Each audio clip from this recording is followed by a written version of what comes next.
అమ్మా లలిత, ఇలారా. ఎసరు మరిగిపోతుంది, ఇప్పుడే వస్తాను బావగారు. ఈలోగా నా ఆనందం ఆవిరైపోతుంది. ఒక్క క్షణం ఇలా రా అమ్మా. నువ్వు ఇంటి కోళ్ళవి మాత్రమే కాదమ్మా, కూతురు కూడా. ఏళ్ల తరబడి సంతానం కోసం ఎదురు చూస్తున్న మాకు దేవుడు నీ రూపంలో కూతుర్ని పంపించాడు. మాకు పిల్లలు లేని లోటు తీర్చాడు. 1000 ఏళ్లు సుఖంగా వర్తిల్లు.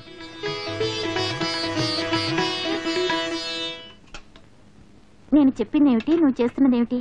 నా మాట వినవా? నీ మాట నేను వినకపోవడం ఏంటక్క? వింటున్నట్టు నాటకం ఆడుతున్నావు, విజయ్ని ఆడిస్తున్నావు, అవునా? విజయ్ ఎప్పుడు నేను తన దగ్గరే ఉండాలంటాడు. ఎలా కుదురుతుందక్క? కుదరాలి. భర్తకు ఆనందం పంచివ్వటం ఆడదాని మొదటి బాధ్యత. సరే, ఒక పని చేద్దాం. 4 రోజుల పాటు ఏదన్నా ఊరెళ్తే నువ్వు అన్నట్టు భర్తతో ఆనందంగా గడపచ్చు. అలాగేనమ్మా, మీ బావగారితో చెప్పి ఏర్పాటు చేయిస్తాను. Very good. వాళ్ళ సంతోషం కంటే మనకు కావాల్సిందే ఉంది. ఇవాళ ఏర్పాట్లు పూర్తి చేయిస్తాను. విజయ్, విజయ్. ఏమిటన్నాయా? రైట్, నువ్వు 10 రోజుల పాటు మీ ఆవిడని తీసుకుని నీ ఇష్టం వచ్చిన చోట్లకి వెళ్ళి షికార్లు కొట్టొచ్చాయి. ఇవాళ బయలుదేరు. ఓకే అన్నయ్య. విజయ్, అన్నకు తగ్గ తమ్ముడివి, చెప్పగానే బయలుదేరుతున్నావు. డబ్బక్కర్లేదా? అన్నం కాక ప్రేమ తిని బ్రతుకుతారా? ఇదిగో 10,000. ఈ డబ్బులో మళ్ళా మిగిలిందని తీసుకొచ్చావో నడ్డి విరిగిపోతుంది, జాగ్రత్త. తీసుకో. థ్యాంక్స్ అన్నయ్య. ఏంటిది? వదలా. వదలను. వదలంటే వదలను.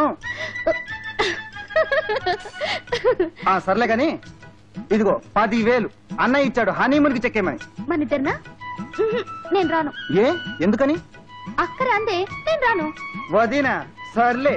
వాళ్ళతో పెట్టుకుంటే మనం హనీమూన్కి వెళ్ళినట్టే. ఎందుకని? అన్నయ్య రాందే వదిన ఇల్లు కదలదు. ఆయన కూడా రావాల్సిందే, అందుకే ప్రోగ్రాం పెట్టింది. అన్న వదిన మనతో వస్తారా? రప్పించాలి. ఇద్దరిని ఒకే గదిలో పెట్టి తాళం వేయాలి. ఇద్దరిని ఒక గదిలోనా? ఎందుకు? ఓహో, ఏం తెలియనట్టు. తెలియదు కనుకనే అడిగేది. డిగ్రీ ఎగ్జామ్ నువ్వే రాసావా, కాపీ కొట్టావా? డిగ్రీ ఎగ్జామ్ లో ఇలాంటివి ఉండవు. ఓ, అర్థమైంది అర్థమైంది. అర్థమైతే వాళ్ళని రమ్మని చెప్పు. ఛీ, నేను చెప్పను, నాకు సిగ్గు. నువ్వే చెప్పు. అంటే నేనన్న సిగ్గులేని దాన్ని? అది కాదు, నువ్వైతే.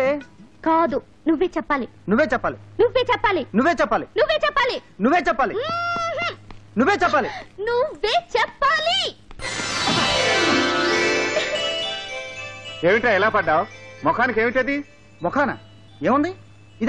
ఇది కొబ్బరి పచ్చడి. లలిత రుచి చూడమనిచ్చింది. నాలుగుతో కాకుండా ముఖంతో రుచి చూస్తున్నావురా నువ్వు? థ్యాంక్ యూ వదిన. ప్రయాణం ఎప్పుడు? వదిన ఎప్పుడంటే అప్పుడే. ప్రయాణానికి వదినకి సంబంధం ఏమిటో? వదిన రాందే. లలిత ఎవరు రాదట, తనకు భయం అట. నువ్వు ఉన్నావు కదరా, భయమే ఉంది. ఏమ్మా లలిత, మీ ఇద్దరం వచ్చినా మళ్ళీ మీ అక్క ఎందుకు? తోడుంటారని. అవునవును, వదిన వస్తే బాగుంటుంది. లక్ష్మి, నువ్వు తోడు వెళ్ళు. నేనా? అవును. మీరు రాందే అక్క మాత్రం ఎలా వస్తుంది? అక్క రాకపోతే నేను వెళ్ళను. నేను ఎక్కడికి రాలేనమ్మా, ఊళ్ళో బోళ్ళు పనులున్నాయి. మీ బావగారికి కుదరదులేమ్మా, మీరు వెళ్ళండి. కుదరకపోతే మేము మానేస్తాం. మా అదృష్టం ఇంతే అనుకుంటాం. అంత మాట ఎందుకులే అమ్మా లలిత, అందరం కలిసే వెళదాం.